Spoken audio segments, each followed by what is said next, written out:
Happy birthday, Amma. Happy birthday to Amma. Nah, ni Amma punya hadiah. Ayo, apa? Apa ni? Bukanlah tengok. Apa ni apa?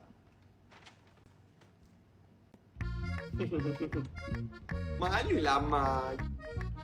Amma, ni hadiah dari Zarif pula. Zarif bagi juga. Apa mau Amma mau tengok lah. Ya Zarif, Amma macam apa lah? Kenapa you beli sama hadiah macam apa? Barang memang sama, Pak. Tapi harga lain. Zarif beli lagi murah lah. Mana ada murah? Tengok ni apa punya. RM20 45 sen saja. Tengok ni apa? Sama barang. Tapi kat Shopee lagi murah. 50% diskaun harian. Lagi power. Ini masih Shopee Live tau. Ada 50% diskaun Shopee Live Marathon. Memang confirm lagi jimat. Ayo, dua-dua bagi hadiah sama. Tapi Ana lagi pandai jimat tau.